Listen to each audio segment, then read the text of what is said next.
On a damp September evening in 1847, deep in the soil of Hanover County, Virginia, the Callaway plantation stood in uneasy silence. The tobacco had already been cut for the season, its drying leaves stacked in wooden sheds that glowed faintly from lantern light. Inside the grand house, polished silver gleamed on a long oak table, its surface crowded with roasted meats, candied fruits and pitchers of Burgundy imported at great expense. White linen draped the table, crisp as parchment, and around it sat the family of Charles Callaway, planter, slaveholder, and master of more than 60 lives. According to Ledger 41B of the Hanover County Courthouse, preserved in fragments before the fire of 1865, cause of death, multiple wounds. Suspect, Isaac, Negro male, aged approximately 27. It is one of the few surviving notes of a crime that terrified Virginia's planter class, a crime that newspapers at the time bent over backwards to soften, to erase, to rename.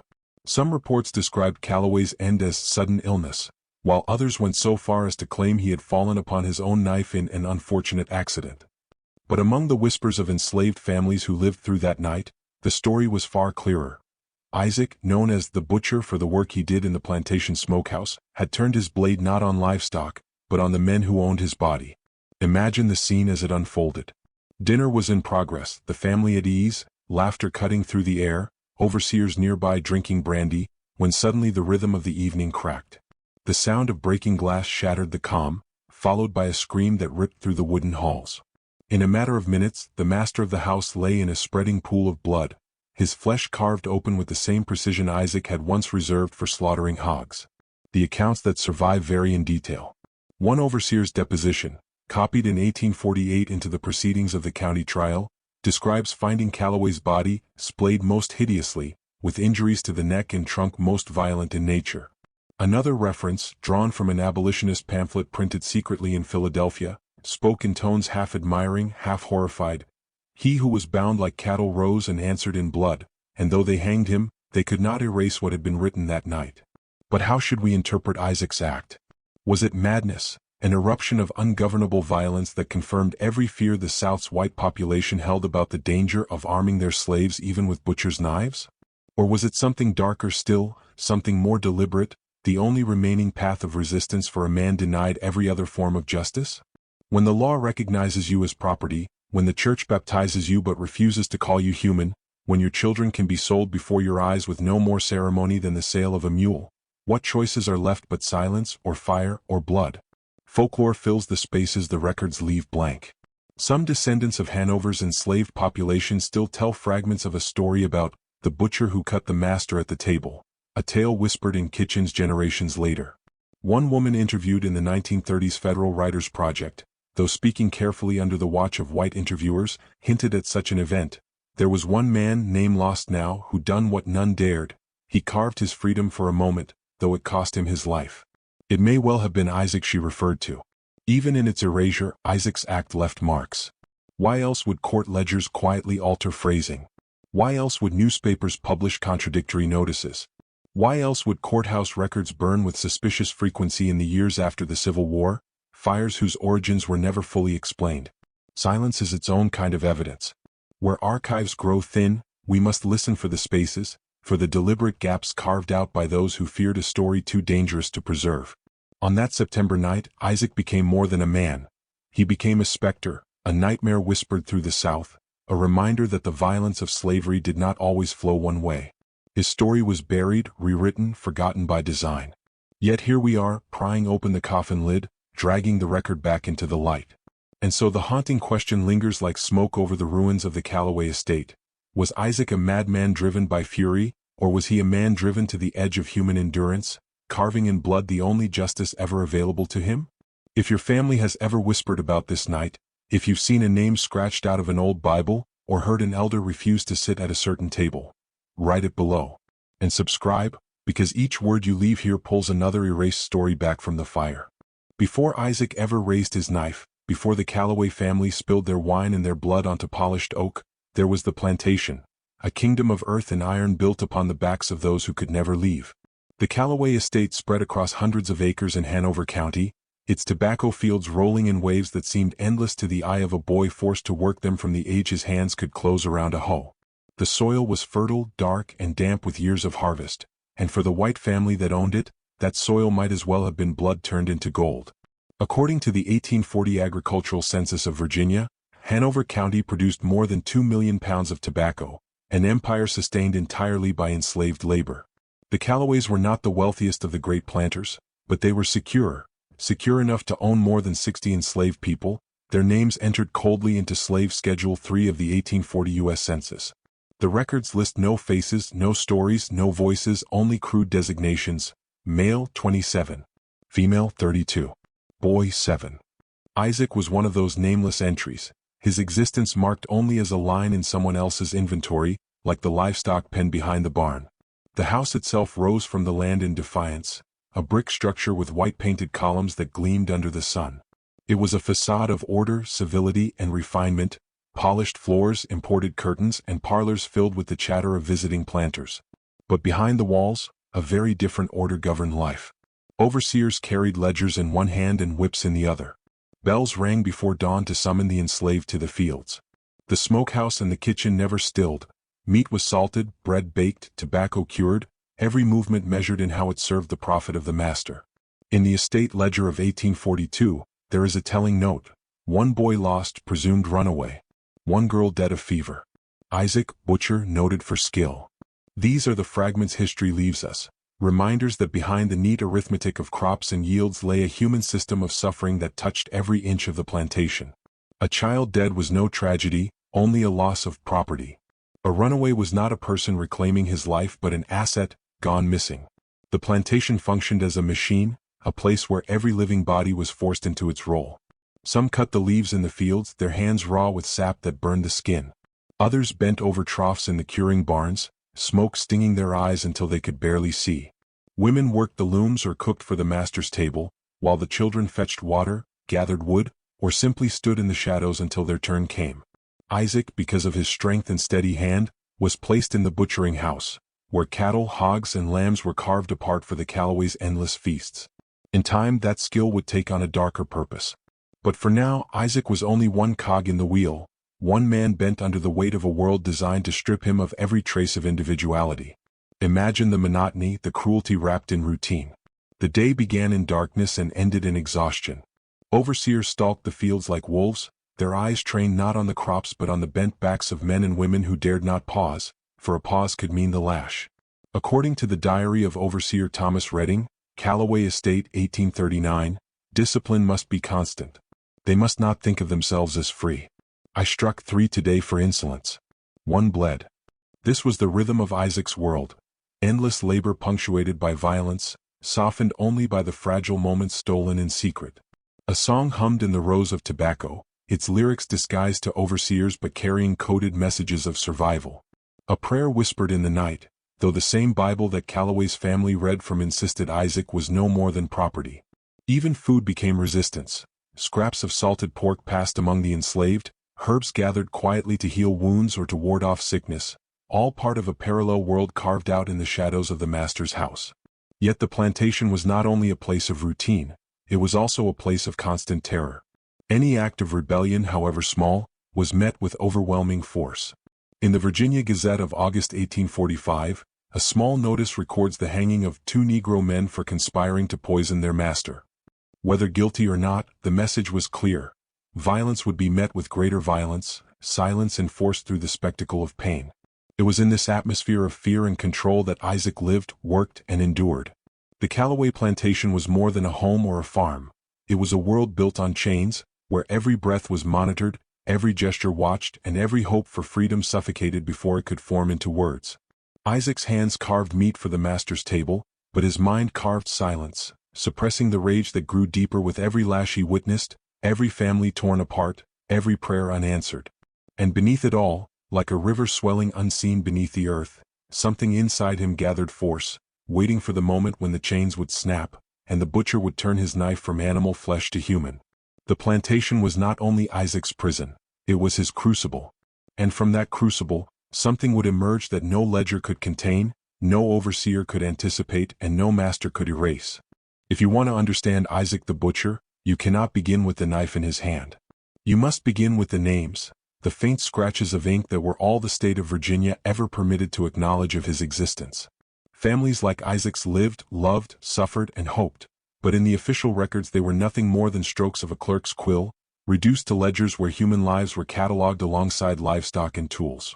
The Callaway Estate Ledger of 1822 shows the earliest trace of Isaac's mother. The entry is brief, no more than a line. Negro woman, age 18, purchased from estate of Robert Gaines. Price, $425. No name recorded, only a value. Yet this was the young woman who would bring Isaac into the world. She may have been called Dinah or Ruth or Sarah.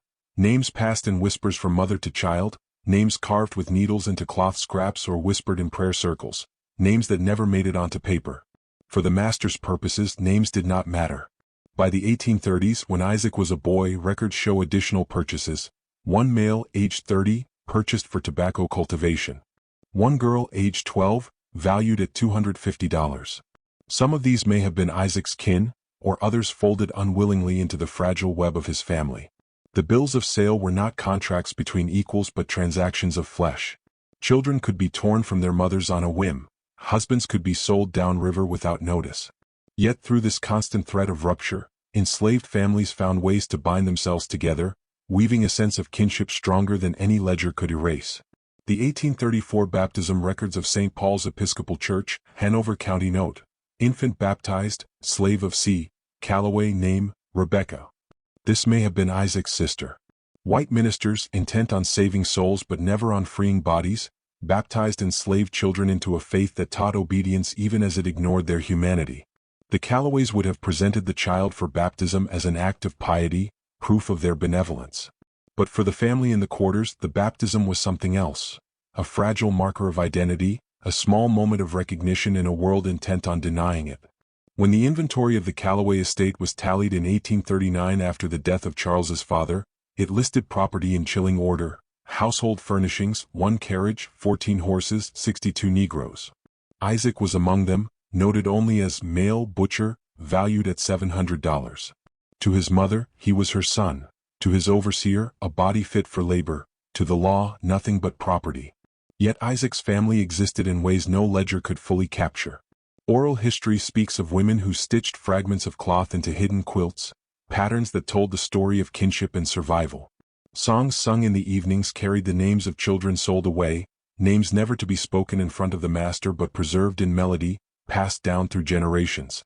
The ledger may have shown boy age 10, but in the cabins that boy had a mother who whispered prayers over his sleeping body, a father who taught him to whittle wood, siblings who shared cornbread crusts with him after a long day in the fields.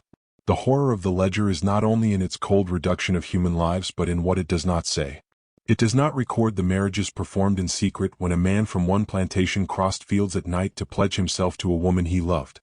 It does not note the tears of a mother watching her child dragged away, nor the hush of families gathered to mourn another life extinguished by fever or flogging. It does not preserve the laughter, the lullabies, the fleeting joys carved from suffering. And yet, sometimes the records betray glimpses of humanity. In 1842, a runaway ad placed in the Richmond Enquirer described, Negro male Isaac, age about 22, dark complexion, skilled in butchering. Will likely attempt to pass as free. Reward $50. Whether this was our Isaac or another man sharing his name is uncertain. But the ad reveals how a man's skill could become both his curse and his weapon. The butcher's hands, trained for the master's table, might also carve a path toward freedom. Through these fragments, we see Isaac's family not as statistics but as living people caught in the machinery of slavery. Each name in a ledger masked a constellation of relationships, each line concealing the blood that bound mothers to sons, sisters to brothers, husbands to wives. The master might believe he owned their lives, but he could not fully erase their bonds. Those bonds, fragile yet unbreakable, would one day give Isaac the strength to resist, even if resistance came in the form of violence. The Callaway ledgers, court records, and church books remain today only in partial fragments, many destroyed in the courthouse fire of 1865. But their silences speak loudly. Where names vanish, we must imagine the stories that filled the gaps. For every Isaac listed as male butcher, there was a mother who remembered his birth, a sister who held his hand, a family who feared for him each day he labored under the lash. In the end, the ledger may have reduced Isaac's family to numbers, but the blood that ran through their veins was not ink. It was memory, it was rage, and it was love, forces no plantation account book could ever bind. And when Isaac finally rose against his masters, it was not just his own fury that guided his hand, but the weight of every erased name that had been denied a voice. If the ledgers reduced the enslaved to numbers, then the daily life of those numbers reveals the full cruelty of the system. To be born on a Virginia plantation in the 1830s was to enter a world where your body was owned, your breath measured, and your silence enforced. Isaac grew into this world under the gaze of overseers who carried not only whips but the full authority of the law, of the church, of the state, every institution aligned to remind him that he was not a man but property. According to the Overseer Diary of Thomas Redding, Callaway Estate, 1839, dawn began with the clang of a bell before the first light broke across the fields. All hands summoned by 4:30, he wrote. Those slow to rise struck. Work must be constant until dusk. That meant Isaac and the others stumbled into the rows long before their bodies had rested, backs bent into the thick tobacco plants that clung to the skin with burning sap. Fingers cracked and bled from stripping leaves, sweat-soaked shirts long before the sun reached its height. This labor was not optional, nor was it negotiable. The lash awaited anyone who faltered. The Callaway Estate records list the purchase of 100 feet of hemp rope and 3 new bullwhips in 1841, expenses tucked neatly between items like hog feed and roofing nails. Violence was not incidental to the system, it was part of the machinery as necessary to the plantation as the plow or the curing barn. Overseers believed that fear was the only currency that guaranteed obedience. And yet, despite this brutality, enslaved families found ways to endure, ways to carve humanity out of the silence. Songs carried through the fields, melodies so ordinary that white ears dismissed them as idle humming. But inside the lyrics were codes, warnings of overseers nearby, prayers disguised as work chants, maps hidden in verse that pointed to the North Star. As the abolitionist Frederick Douglass later recalled of his own youth in Maryland, every tone was a testimony against slavery and a prayer to God for deliverance from chains. Isaac would have grown up hearing such songs, the voices of his people turning pain into survival. In the cabins there was no luxury, only scraps. Cornmeal mixed with water, salted pork rations, sometimes supplemented by what could be foraged in secret. Women brewed teas from wild herbs to soothe fevers, or tucked roots beneath beds to protect children from illness and spirits alike. These small acts of healing were more than practical remedies, they were quiet assertions of agency in a world where the body itself was claimed by another. The silence demanded by slavery was not only physical but psychological. To speak too freely, to show too much defiance, was to risk being whipped, shackled, or sold. So the enslaved learned to speak in layers, one language for the master's ears, another carried in glances, songs, or prayers. The Callaway children may have heard Isaac say yes, sir, with his head bowed, but in the quarters, among his family, that same Isaac might tell stories of Anansi the trickster spider, teaching children that cunning could defeat brute strength, that survival itself was a form of quiet rebellion. And yet, silence had its costs. Within the walls of the plantation, grief had to be swallowed whole. When a child was sold away, the mother's cries could not echo beyond the cabin door. When a whipping left scars across a man's back, he was expected to return to the fields without complaint. When death came, as it often did through fever or exhaustion, the burial was swift, often in unmarked ground, the loss unrecorded by any ledger. For the enslaved, mourning itself was a stolen luxury. Still, even in this silence, there were sparks of resistance. In the Virginia Gazette of 1843, a small notice reported the discovery of a poison stew that had nearly killed a plantation overseer in Louisa County. The accused were executed, though no confession survives. Acts like these, though rare in the official record, circulated widely in whispers. A master struck down by mysterious illness, an overseer's horse found dead, a barn set ablaze in the night. These became stories that carried hope, proof that the machinery of slavery could falter. For Isaac, survival meant walking this razor's edge, enduring the lash, silencing his rage, protecting what little of his family he could. Each day he butchered livestock for the Callaway's table, carving meat for men who saw him as less than human, his skill both valued and resented. That skill gave him a strange position in the hierarchy of the enslaved, neither field hand nor house servant, but essential to the estate's daily life. It also placed sharp knives in his hands, tools that could one day become weapons. But at this stage in his life, Isaac's resistance was silent. He bowed his head, did his work, sang the songs, whispered the prayers. He carried his grief inward, as all enslaved people were forced to do, building layer upon layer of rage and sorrow that had no outlet, no witness, no record. The Callaway ledgers record Isaac's labor as profit, his body as value, but they do not record the silence, the endless silence, that slavery demanded of him and his family. And yet silence, like soil, can hold more than it seems. Beneath the surface something was germinating, a will that would not remain quiet forever. For silence under the yoke does not mean the absence of thought or of anger or of love. It means only that the fire is hidden, waiting for the moment when it can no longer be contained. Every rebellion has its spark, and though history rarely preserves the exact moment when the fire is lit, fragments of evidence, whispers of memory, and traces left in fading ledgers give us glimpses of how Isaac's silence began to crack. He had endured the plantation's cruelty for years, the dawn bells, the sweat-soaked fields, the endless carving of livestock in the smokehouse. But even the most patient man can be driven past endurance when the lash falls too often, when the bonds of family are torn apart, when humiliation pierces deeper than the whip itself. According to Overseer Redding's diary entry from May 1846, preserved in partial transcript at the Hanover County Historical Society, there is a chilling note: administered punishment to Isaac for insolence. 20 lashes.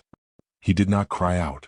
That silence, that refusal to yield even a sound, was itself an act of defiance, a warning unrecognized at the time. Redding marked the entry casually, sandwiched between references to hog weights and fence repairs, but in Isaac's back the scars remained, carved reminders that submission was never total. Some accounts suggest the breaking point was not his own suffering but that of his sister. Oral tradition gathered in the 1930s by the Federal Writers Project tells of a woman named Rebecca, baptized on the Callaway estate in 1834, who was taken to the big house one night and never spoke of what happened again. Her descendants recalled her silence, the way she avoided the main hall even in memory, her eyes clouded with something unspoken.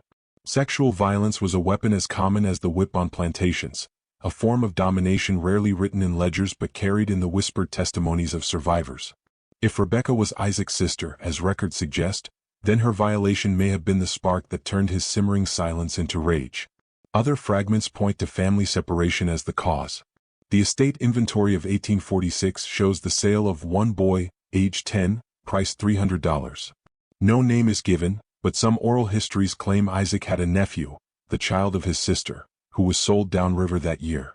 For an enslaved man, to watch a child taken away was to watch a piece of the future carved out of your bloodline. No court would recognize the bond, no law would intervene, no priest would object. The child was gone, and with him the fragile illusion that endurance alone could protect what little Isaac still held. There are even hints, buried in abolitionist pamphlets, that Isaac's master, Charles Callaway, had grown increasingly cruel in his later years. A Philadelphia broadside from 1848, titled Testimonies of Southern Barbarity, mentions a planter of Hanover, known for harsh punishments, who was slain by one of his slaves in '47. Though names were often altered to avoid libel, the timing matches Isaac's story. If Callaway had escalated his violence, perhaps through harsher whippings, perhaps through the breaking up of families, it is easy to see how Isaac's resolve could have snapped. But the truth may be simpler and darker still, that no single incident broke him, but the accumulation of years, each lash and insult layering upon the last until the weight became unbearable. The breaking point, in this sense, was not one moment but many, a slow grinding down of humanity until the only response left was to seize it back in blood. And yet, in examining the fragments, a pattern emerges. Isaac's act was not sudden madness. It was not the unpredictable violence the newspapers would later claim. It was the product of a system designed to strip a man of everything until nothing remained but a choice between silence and fire. His skill as a butcher gave him the means. His scars gave him the motive. The losses he endured gave him the resolve. In one deposition recorded during his trial, the clerk wrote, "The accused Isaac confessed under questioning that he could no longer bear the lash." Whether these words were truly his or placed in his mouth by white officials, they ring with a truth that transcends the record. No man can bear the lash forever. The breaking point is always invisible until it arrives. To the Callaways, Isaac was a servant, obedient, silent, reliable with a knife. They never saw the rage accumulating behind his quiet eyes, never sensed the fury etched into his scars, never imagined that the same hands carving their feast could carve their destruction. They mistook silence for submission. They mistook survival for surrender. And in doing so, they failed to recognize the storm that had been gathering in the shadows of their own house. On that plantation in that year the spark was struck. Whether it was the whip, the assault of his sister, the sale of a child, or simply the crushing weight of decades, Isaac's silence ended. In its place came a decision that would erupt one September night in screams and blood, a decision that could never be recorded honestly in ledgers or newspapers but lived on in whispers and folklore. Because when survival is no longer enough, when silence can no longer carry the weight of suffering, the only voice left is violence. And Isaac was ready to speak in blood. On the evening of September 14, 1847, the Callaway plantation house glowed with candlelight, its windows spilling gold across the fields. Supper was being served in the great hall, a ritual of display as much as nourishment. The master, Charles Callaway, presided over the head of the table, his wife and children seated neatly, overseers and favored guests filling the chairs. Platters of roasted pork and lamb, carved finely as always, were set before them, the work of Isaac, who had prepared the meat with the steady hands of a butcher trained to precision. According to the Hanover County Court proceedings, Ledger 41B, a clerk later summarized the events in sterile brevity: master deceased during evening meal. Wounds multiple. Suspect, Isaac, Negro male. No details of the scene were preserved, no testimony of the screams recorded, but oral tradition paints the missing picture. In the quarters, it was whispered that Isaac did not strike in frenzy but with calculated fury, moving from the smokehouse into the dining hall as the family feasted. The knife he carried was not stolen. It was the same blade he had used to butcher livestock, gleaming under candlelight, a tool of labor turned suddenly into a weapon of retribution. Imagine the silence as he entered, the scrape of chairs, the half-laugh caught in a throat. For a moment, the White family may have thought he was simply bringing another dish, another course for their endless appetite. Then the knife descended. Callaway himself was the first to fall, a deep cut across his chest, blood soaking into the linen tablecloth. His wife screamed, the overseer lunged, but Isaac's arm was already moving, striking again and again, each blow the echo of 100 whippings, each cut the voice of years of enforced silence finally breaking loose. Some accounts suggest that Isaac struck down more than just the master. The Philadelphia abolitionist pamphlet Testimonies of Southern Barbarity, 1848, though veiled in euphemism, hints at multiple deaths. The house was stained with the blood of more than one tyrant, though only one name could be spoken aloud. Other sources claim the children escaped, ushered out by a servant, while the overseer was left bleeding on the floor. The truth, suppressed in official records, remains uncertain, but the fear that rippled across Virginia afterward suggests the act was far more violent than the tidy ledger admitted. There is even a fragment of folklore, a story passed among the enslaved in Hanover County long after emancipation, that Isaac paused amid the carnage, looked at the master's table and said, "Now you feast on the blood you drew." Whether he ever spoke those words or not, they survived because they carried the truth of the act, that this was not madness, not chaos, but a message carved in flesh. The newspapers, when they dared to mention it at all, worked quickly to soften the horror. The Richmond Enquirer, in an edition now surviving only in damaged microfilm, noted merely, "Mr. Callaway, respected planter of Hanover, died suddenly of an unfortunate accident during supper. An inquest will be held." Such bland phrasing concealed the reality, that a man enslaved, considered docile and obedient, had turned the tools of servitude into weapons of revolt inside the very heart of the master's house. But among the enslaved there was no mistaking the meaning. 4 years afterward, families spoke of the butcher's night, a phrase heavy with both fear and awe. One elderly woman interviewed in the 1930s recalled her grandmother's words, "The butcher cut the master at his own table and they never spoke of it again." To the oppressed, Isaac's act was a spark of terrifying possibility, proof that the chains could snap, even if only for a moment.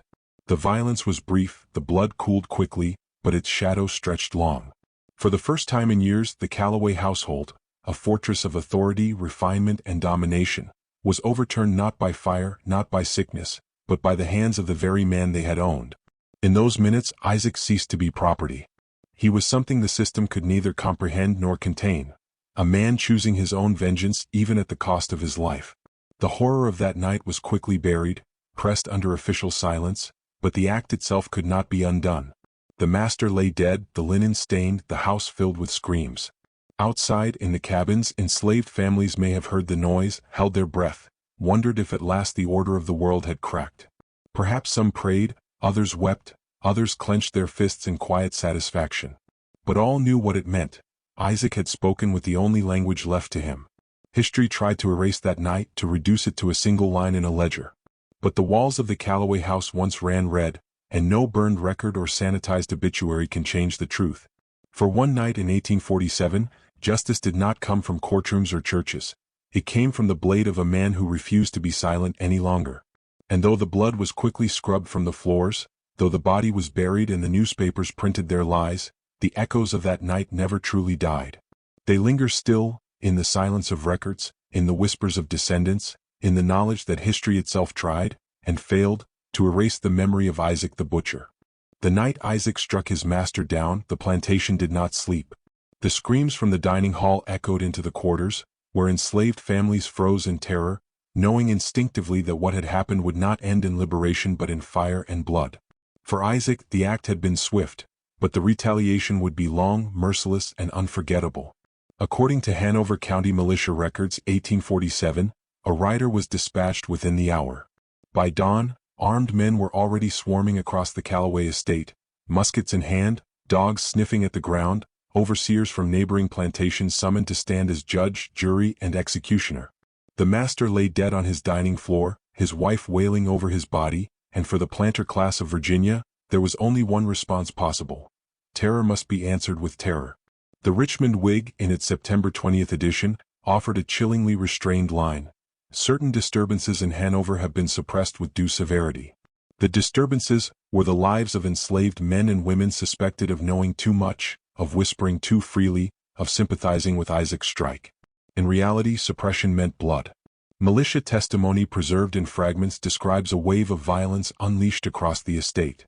One report notes, 7 Negroes executed by hanging as a deterrent, the bodies displayed on the road leading into the county. Another lists punishments without detail, whippings administered, quarters searched, suspects disposed of. The language of officialdom masked the brutality. What these words truly meant were mass executions, families broken, terror sown deliberately into the hearts of every enslaved person for miles around. Oral histories carry sharper edges than the ledgers dared. One former enslaved man, interviewed nearly 90 years later, told of a story passed down.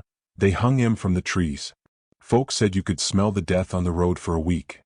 Such memories linger not because they were written, but because they were carved into the minds of those who had no other archive than their own grief. Isaac himself did not escape. The trial records of October 1847 note his capture within days, though the manner of it remains uncertain. Some accounts claim he was dragged from the woods, torn by dogs, his body already broken before he stood in court. Others whisper that he gave himself up, walking out of the forest in silence, knowing the end was inevitable. Either way, the fury that had driven him to strike was answered by a fury greater still, sanctioned by law, baptized by the church, celebrated in the columns of the press. But it was not enough to kill Isaac. The white planter class needed to erase the idea of him, to strip his act of any meaning beyond madness. To admit that his knife had been an act of resistance, a deliberate answer to years of torment, would have been to admit that every lash carried the risk of revolt, that every plantation house was a fortress perched on the edge of collapse. And so the newspapers called him insane, the court declared him beyond reason, the sermons thundered about the dangers of Negro savagery. By demonizing him, they hoped to make his act seem singular, unrepeatable, a nightmare dismissed once the body swung from the gallows. The enslaved, however, did not forget so easily.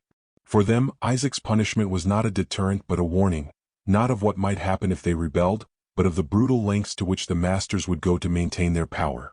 The lashings grew harsher, the restrictions tighter. Dogs patrolled the quarters at night. Chains clinked in the dark where before there had been only whispers. The aftermath of Isaac's act was meant to extinguish hope, to remind the enslaved that resistance was a death sentence not only for the rebel but for his kin, his neighbors, anyone within reach of white suspicion. One abolitionist report smuggled northward in 1848 captured the terror succinctly. The retaliation in Hanover was not confined to the guilty, if guilty there were. It extended like a plague to all who bore the mark of bondage, an indiscriminate fury meant to cauterize the wound before it spread. That wound, however, could not be fully cauterized, because it was not a wound but a truth, that the enslaved, though silenced, carried within them the will to strike back. In the aftermath, Isaac's name was spoken less and less. The Callaways buried their dead, the overseers returned to their ledgers, the courthouse filed its records. But the enslaved families remembered in whispers, the butcher cut the master and they hung him for it. The silence that followed was heavy, laced with grief, fear, and a dangerous kind of awe. Isaac's body was gone, but the echo of his blade remained, a ghost that haunted every supper table in Hanover, every field where the lash cracked, every sermon where ministers tried to reassure planters that their peculiar institution was ordained by God. The retaliation in blood was meant to end the story. Instead, it became another chapter in the hidden archive of resistance, a reminder that even when rebellion was drowned in violence, its shadow lingered, carried not in ledgers or newspapers but in memory, in songs, in the tremor of voices too afraid to speak aloud. For Isaac there would be no monument, no grave that could be visited openly, no inscription carved in stone. His body may have been buried in unmarked earth, his name scratched out of official files. But the violence of the retaliation could not erase the fact of his act, nor the fear it struck into the hearts of those who believed their supremacy eternal. The butcher's knife had spoken. And though the answer was swift and bloody, the echo would never entirely fade. By the time Isaac was dragged into the Hanover County Courthouse in late October of 1847, his fate was already sealed. The trial, if it can be called that, was not about justice but about performance. A ritual designed to restore the illusion of order, to reassure the white planter class that their world, briefly shaken by blood at the supper table, had not collapsed entirely. The courthouse itself, a brick structure with tall windows and a gabled roof, stood as a symbol of law and reason. But inside, reason had little place. According to Hanover County Court Ledger, session of October 23, 1847, the charges were entered with sterile precision. Negro male Isaac, property of Charles Calloway deceased, indicted for the crime of murder. The phrasing itself revealed the paradox.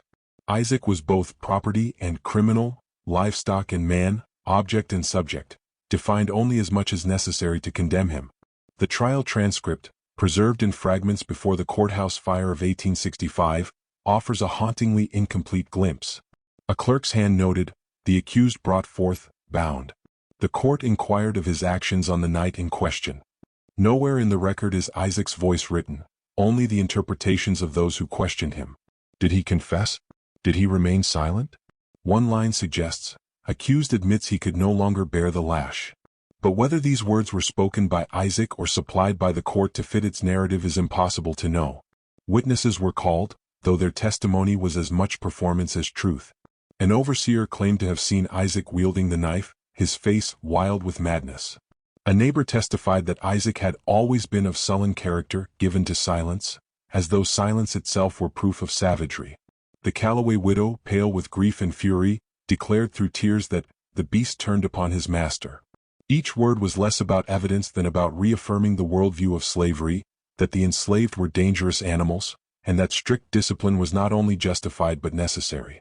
What the record does not show, and what no white witness would admit, is how Isaac himself might have explained his act. Did he speak of his scars, his family broken by sale, his sister silenced by assault? Did he recall the names erased from ledgers, the lashings that carved his back? Did he, in those final moments, demand that someone, anyone, acknowledge his humanity? We will never know, for the clerk's pen chose not to record it. Silence once again became his prison. The court moved swiftly. Juries in slave cases were drawn entirely from white landowners, men who had everything to gain by making an example of Isaac. The prosecutor painted him as a monster, a madman who had broken the natural order. The defense, if such a word can be used, offered nothing more than a formality. According to one surviving note, his representation suggested perhaps Isaac was not fully sane, an argument designed not to save his life but to preserve the plantation class's dignity. To admit that a sane man had deliberately struck down his master was too dangerous. It would mean acknowledging that slavery itself created the very violence they feared. The verdict was delivered in less than a day. Guilty. The sentence, death by hanging. The execution was scheduled within the week. Swift punishment meant to erase any lingering doubt that rebellion could succeed. The Richmond Enquirer, in its November 2nd edition, recorded, "The Negro Isaac, murderer of his master, met his end upon the gallows, declaring nothing of worth. Order is restored." The phrasing was cold, deliberate, and false. To say he declared nothing of worth was to bury his voice once more. Yet not all voices were silenced. Abolitionist papers in the North seized on the case, though often in cautious terms. The Philadelphia Liberator, early in 1848, published a veiled account. A certain man driven past endurance has taken the matter of justice into his own hands. Though condemned as criminal, his story reveals not madness but the intolerable cruelty of bondage. These words, carefully coded, were meant to awaken Northern readers without exposing publishers to legal retaliation. For the enslaved in Virginia, such papers rarely reached their hands, but the whispers of Isaac's trial traveled by word of mouth, carved into memory as surely as if inscribed in stone. The trial was not about uncovering truth, it was about burying it. Isaac's humanity was erased in testimony that painted him as a beast, his motives dismissed, his suffering unmentioned. The law, cloaked in dignity, served not as justice but as weapon, ensuring that his act would be remembered not as rebellion but as savagery. And yet, the very effort to suppress the truth betrays its presence. If his act were meaningless madness, why so much effort to control the narrative, to burn the records, to silence his voice? In the words of one later abolitionist writer, the court hung Isaac, but it could not hang the question that lingered in the air. What horrors must a man endure before he chooses the knife? That question, unanswered in the courtroom, lives on in the shadows of the historical record. Isaac was led from the courthouse bound in irons, the same way he had been led into the fields, the same way he had been led through life, but this time the end would be a rope. His trial was over. His life nearly so. But the echoes of his testimony, whether spoken or only imagined, would outlast the courthouse walls that tried to contain them. The trial was over, the body hung, the gallows dismantled. But for the men who ruled Virginia's plantations, Isaac's execution was not enough. His crime had been too close, too personal, too revealing of a truth they could not allow to spread. The knife at the master's table had sliced more than flesh. It had torn a hole in the myth of slavery's permanence. To heal that wound, they turned not only to rope and lash but to fire and ink, to the deliberate destruction of memory itself. According to the Hanover County Courthouse Inventory of 1860, several trial records were misplaced or damaged by water. Yet the timing is suspicious, for by then the panic of Isaac's act had not faded. Oral accounts insist that many of those documents were burned outright, consigned to flames in the courthouse stove so that no trace of the butcher's rebellion could inspire others. It was not the first time records vanished in Virginia. Court ledgers often went missing when they contained stories that embarrassed the planter elite, stories that hinted at the enslaved not as passive victims but as dangerous men and women capable of striking back. The newspapers joined in the suppression. The Richmond Whig, which had first announced disturbances in Hanover, quietly altered its phrasing in subsequent editions, referring only to the sudden death of Mr. Calloway. By January 1848, no mention of Isaac appeared in its pages at all. The Charleston Mercury likewise reported on an unfortunate household tragedy in Virginia, without reference to the enslaved hand behind it. Silence spread faster than truth. Even within church records, erasure took root. The St. Paul's Episcopal Parish Book lists Charles Calloway's death in 1847 as illness at supper. Illness, as though the wounds in his chest, the torn linen, the blood pooled across the dining floor could be mistaken for fever. By writing illness instead of murder, the Church lent its sanctified weight to the lie, transforming rebellion into divine will, comforting the planter class with the illusion that God had simply called another master home. And yet, erasure leaves shadows. The Calloway family Bible, still preserved in a private collection, bears an odd scratch through the year 1847. A thin line mars the otherwise neat list of births and deaths, as though someone tried to cross out the year itself. What? Was it grief? Or was it a deliberate attempt to blot out the memory of the night when the master fell by his own slave's hand? Folklore fills the voids where the records fall silent. Among the enslaved, the story survived not in newspapers or ledgers but in whispers carried across generations. They remembered the blood at the supper table, the screams that shook the night, the way the white men tried to burn every scrap of paper that spoke Isaac's name. One woman interviewed in the 1930s recalled her grandmother's words, "The papers burned, but the song stayed. We said the butcher cut the master, and they feared the telling." This was not unique to Hanover. Across the South, whenever a slave rose up, whenever poison was slipped into a master's drink or fire consumed a barn, the official record shrank, twisted, or vanished. The Louisiana Courier of 1833 carried a notice of an overseer's sudden death by ailment, though later abolitionist reports revealed the ailment to have been poison served in stew. The South Carolina Gazette of 1822 reported the suppression of the Denmark Vesey conspiracy but omitted entire testimonies from enslaved men, replacing their voices with blank spaces or outright fabrications. Suppression was not accidental, it was systemic, an archive of silence crafted deliberately to protect the illusion of order. Isaac's case fit this pattern perfectly. By erasing him from the ledgers, the planter class hoped to erase the possibility of him from memory. His knife was not just steel, it was a story, and stories are far more dangerous than blades.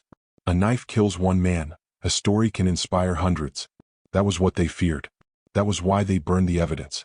Even the abolitionist press, though more honest, contributed to the distortion. The Philadelphia Liberator, while acknowledging the event, cloaked Isaac's name, speaking only of a man enslaved in Hanover who struck his master. Their caution was understandable. To print the truth too boldly was to invite prosecution. Yet their silence, too, contributed to Isaac's erasure. The courthouse fire of 1865, whether by accident or design, completed the work. Many of Hanover's slave trial records vanished in those flames, and with them the paper trail of Isaac's rebellion. What remains are fragments, a ledger line, a stray newspaper clipping, the echo of an overseer's diary. Yet fragments can be more revealing than completeness. Where a story is missing, one must ask, who had reason to remove it? Whose hands fed the flames? The suppression of Isaac's story is not just the tale of one man's erasure. It is the blueprint of how America sought to bury the truth of slavery itself. The official record is not neutral. It is a battleground. What we know today comes not from what was preserved but from what survived suppression. The songs, the whispers, the scars carried in silence. And so, Isaac the Butcher becomes both absent and present, erased from ink but etched into memory. The fire that consumed his records could not consume the truth, for the truth lingered in every whispered prayer, every descendant's silence at a supper table, every uneasy glance when his story was almost spoken but swallowed again. In trying to destroy him, they preserved him, not in ledgers or church books, but in the haunting knowledge that their world was fragile, that one man with a knife could unravel the illusion of control. When the ledgers were burned and the newspapers scrubbed Isaac's name from their pages, his story should have vanished into silence. That was the plan. The planter class wanted the night of blood at the Callaway table to fade into rumor, to dissolve into nothingness, to become only an illness, whispered politely in drawing rooms.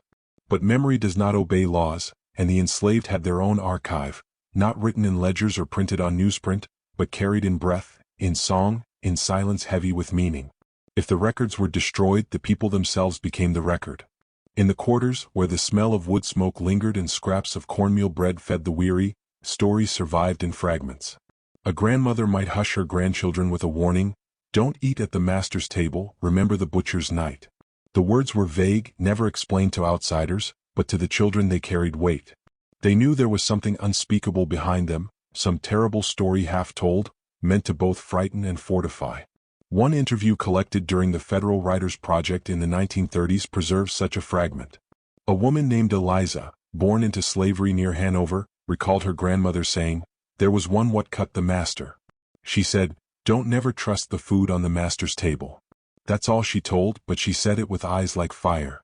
Though Isaac's name had been erased, his act lived on in warning, transformed into a kind of folklore morality tale whispered to the next generation. Songs, too, carried the story. Work chants hummed in the field sometimes bore hidden lines. "The hog bleeds red, the master too / hush child, the night is true." To white ears it was nonsense. To the enslaved, it was a secret remembrance. Music became the safe house of memory. A verse could pass across plantations, shifting slightly each time, yet always pointing back to that night when silence broke. Some stories took on a mythic tone. Among the enslaved, Isaac was sometimes spoken of not merely as a man but as a spirit, a shadow who haunted the master's house. Children were told not to go near the Callaway dining room after dark, for the butcher's ghost lingered there, still carving with his bloody knife. Fear and reverence blurred together, transforming a flesh and blood man into a symbol, not just of vengeance but of the dangerous truth that resistance was possible. Even after emancipation, when families could finally speak more freely, the story remained shrouded. Formerly enslaved men and women were cautious. They knew well that certain tales, if repeated too loudly, could bring trouble even in freedom. But hints appear in oral accounts. In a collection of post-Civil War sermons from black churches in Virginia, one preacher told his congregation, "Pharaohs fall when the butcher comes. Remember the night of blood and know the Lord keeps record when men burn books." The congregation, many of them children or grandchildren of Hanover slaves, would have understood the reference instantly. Descendants carried the silence too. A Hanover farmer interviewed in the 1920s recalled his grandmother refusing to sit at a particular family table, saying only, "Blood on wood don't wash out." Was that table the same one Isaac turned into an altar of vengeance? Perhaps. Objects themselves became haunted by memory, stained not by visible blood but by the knowledge of what had once been spilled. Meanwhile, among white families the story shifted differently. Some Calloway descendants referred vaguely to a tragedy at supper, stripped of detail, softened into a domestic misfortune. Others denied it altogether, claiming their ancestor had died of sudden illness. Yet the very avoidance of the subject, the sudden silence when questions were asked, betrays the truth. Memory does not vanish, it hides. This divergence, silence in the official record, whispers in enslaved memory, is the essence of how folklore preserves what history tries to erase. Isaac's act became a ghost story, a cautionary tale, a secret prayer disguised as a song. The enslaved kept his memory alive not because they could honor him openly but because forgetting was impossible. To forget would be to accept the ledger's lie, to accept that their lives were only numbers. And so they remembered in the only ways they could, carefully, quietly but relentlessly. Even now fragments remain. Oral historians note the persistence of phrases in black families of central Virginia. The butcher's knife, don't eat at that table, blood on wood. Each phrase is a keyhole into a past deliberately sealed. The flames that devoured the courthouse records could not reach the human archive, the whispered stories that passed from lips to ears, across decades, across centuries. Folklore, unlike law, does not need proof. It lives in the weight of silence, in the glance of an elder, in the song hummed without explanation. Isaac's memory endures not because it was written but because it was felt, because the terror he caused in the master's house became hope in the quarters. He became both warning and inspiration. Warning that vengeance brought blood on all, inspiration that the lash was not the only language left. In the end, Isaac lived on in two worlds, erased from history but enshrined in memory. His name scratched out of ledgers, but his story carved deeper into the imagination of those who survived. And in that gap between erasure and remembrance lies the truth. Isaac the butcher could be hanged, but he could not be silenced.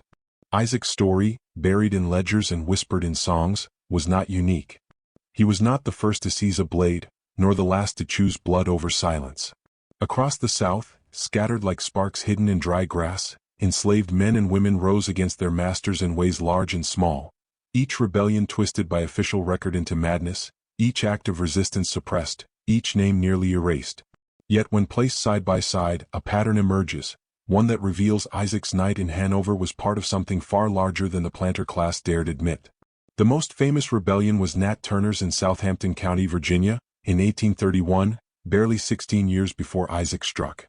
Turner, a preacher and visionary, led dozens of enslaved men in a violent uprising that left nearly 60 whites dead. According to the Southampton trial records of 1831, Turner confessed he was commanded by God, his words recorded by a white lawyer who twisted them to suit a fearful public. Turner was hanged, his body flayed, his head displayed, and yet his name could not be erased. His story carried northward, inspiring abolitionists, and whispered southward, emboldening the enslaved. Isaac would have been a boy when the rebellion broke out. Surely he grew into manhood with Turner's shadow in mind. But not all acts were as sweeping. Many were smaller, quieter, yet no less significant.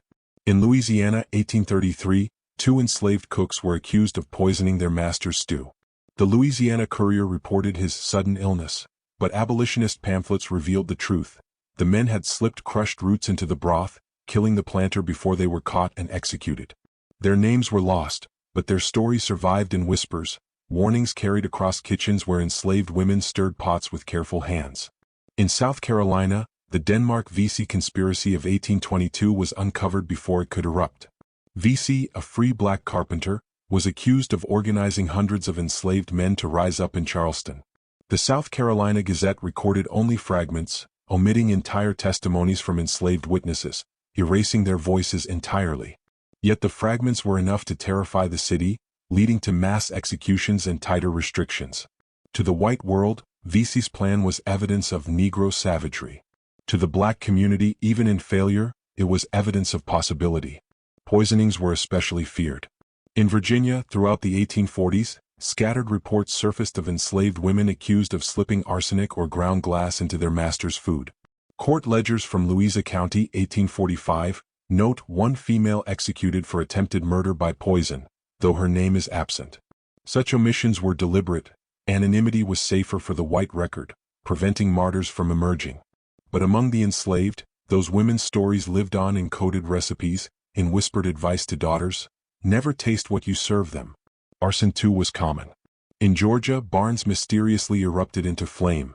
In Alabama, cotton gins burned under suspicious circumstances. The official cause was often listed as accident or lightning, even when no storm passed through. Everyone knew the truth. Fire was a weapon as available as the knife, a message that the enslaved, though chained, could still strike where it hurt most, the master's profit. Isaac's act, then, was not an isolated eruption of madness but part of this hidden pattern of resistance. His knife joined a chorus of poisons, fires, plots, and uprisings. A chorus the white South tried desperately to silence but could never fully extinguish. Each act was punished brutally, yet each punishment carried the proof that resistance existed. If slavery had truly been a system of docile submission, why so much blood spilled to maintain it? The planters understood this pattern even if they never admitted it aloud. Their obsession with surveillance, their investment in dogs, whips, and chains, their constant rewriting of laws to tighten restrictions, all of it was testimony that they knew rebellion was always possible. Isaac terrified them not because he was unique but because he was typical. He revealed what they feared most, that any man forced to live as livestock might at any moment turn the master's table into an altar of vengeance. Abolitionists in the North occasionally pieced these stories together. In William Still's Underground Railroad records, references appear to men who took vengeance before fleeing. In Frederick Douglass's speeches, he reminded audiences that slavery was upheld not by obedience but by violence, and that violence inevitably bred its reflection. Isaac's act was not proof of Negro savagery, as Southern papers claimed, but of human endurance finally snapping. Folklore stitched the pattern tighter. Enslaved families in Virginia remembered Isaac alongside Turner, alongside unnamed cooks and torchbearers, as part of an unbroken chain. Each act was retold not as isolated madness but as shared legacy, a reminder that resistance took many forms. Songs compared the master to the fattened hog ready for slaughter. Stories told of spirits who guided knives and turned fire against barns. These tales were dangerous. To be overheard was to risk punishment, but they survived because they carried truth more powerful than silence. When we place Isaac back into this hidden archive, the picture changes. He was not alone. He was not a madman. He was part of a chorus of the enslaved who refused, in one way or another, to let chains define them entirely. His blade carved not only flesh but history, a line that connected him to every act of rebellion before and after. And this is the truth the white South tried hardest to erase, that slavery was never peace, never stability, never obedience. It was war, constant and unrelenting, waged in shadows, in kitchens, in barns, in fields, and sometimes, as in Isaac's case, right at the master's supper table. The story of Isaac the butcher should have ended on the gallows. That is what the court intended. They hanged his body before a gathered crowd, they wrote illness into the parish book, they reduced his rebellion to a single sterile line in a ledger, executed for murder. They scrubbed his name from newspapers, burned trial records and courthouse fires, and whispered only of tragedy when the Calloway family was mentioned. The planter class believed they had buried him. And yet Isaac has never truly been buried. He lingers in fragments, in the scratch of ink that records, Negro male butcher, valued $700, in the altered obituary that dares not name his hand, in the smoldering silence of archives where files are missing, burned, erased. He lingers in memory too, in the whispers of descendants who still recall the words, the butcher's night, in the songs that once carried his defiance across fields where overseers heard only meaningless chants. He lives not because the official record preserved him, but because the attempt to erase him failed. Silence, after all, is never empty. It is an echo chamber where the unspeakable waits to be named again. Isaac was one man, bound by law, beaten into silence, denied every trace of humanity on paper. But his act was larger than himself. When he raised the butcher's knife against Charles Calloway in that dining hall, he carved open more than his master's body. He carved open the lie that slavery was stable, that obedience was natural, that chains could forever suppress the will to resist. For one night, in a house built on wealth and cruelty, the balance of power reversed. The master bled. The slave became executioner. And though the retaliation was swift, though Isaac's body swung from a rope, the image of that reversal could never be fully extinguished. The suppression tells us as much as the act itself. Why did newspapers rush to print illness? Why did parish books mark sudden death instead of murder? Why did ledgers vanish into flames? Because the planter class knew the truth was dangerous. A knife at the supper table was not only a crime, it was a story, a story that could spread like fire, a story that proved silence could end. They tried to bury the story because they feared its power more than they feared Isaac's blade. But the story slipped free. In folklore, he became a ghost haunting the master's table, a warning never to trust the food served in silence. In song, he became the butcher whose knife spoke when words were forbidden. In memory, he became both a terror and a kind of hope. And here now, centuries later, we resurrect him not as monster, not as myth, but as man. A man driven to the edge, a man who answered violence with violence when no other form of justice remained. Isaac was not alone.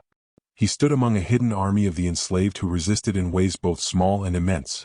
Nat Turner preaching rebellion, women slipping poison into stews, men striking fire against barns, families fleeing north by the light of the stars. Each act was punished, each name nearly erased, yet together they formed the secret history America tried to silence. Isaac belongs to this lineage, not a madman but a voice in a long, unending cry for freedom. So what do we do with Isaac's story now? We live in a nation that still bears the scars of the silence that tried to erase him.